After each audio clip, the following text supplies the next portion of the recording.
Hey folks, it's John, the Salt and Pepper Prepper. We're here at part 2. We are processing a deer leg and we are processing some pork and some beef to make, we're going to make deer summer sausage and hamburger out of this. I already cut up one of the deer legs, trimmed it out, and see there's not much left on that. That's going to be for the dog. So that's going to be her goodies. Now we're going to cut up this nice little pecana roast, beef roast, into strips that'll go into the grinder easily. So there's a lot of nice marbled fat on this. This is perfect for what we want. It gives the summer sausage a really good, delicious, flavorful taste.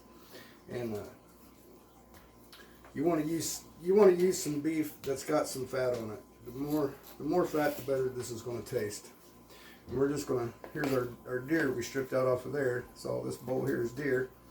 And we're going to put our beef in there with it.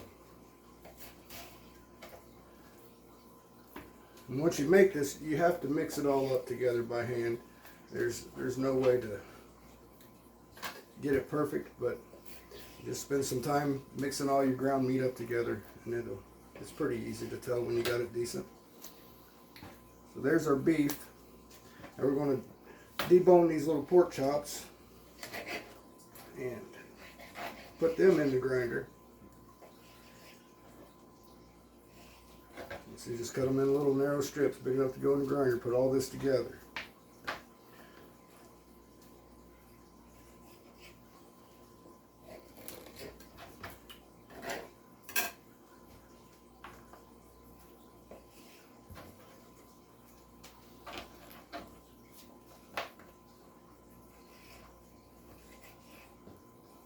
You want to make sure you don't get any bones off your pork chops and your meat, because it's hard on your grinder. It'll dull your blade for sure, and if it gets through, you don't want to be eating bone splinters in your ground meat.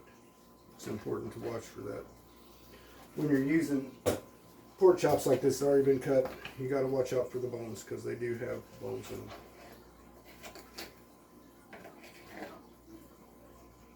I just take my fingers and push down on it all over and make sure I'm not missing any little bone sliver, because there's some out to the edges of it. So it's best to just be diligent about cutting it up.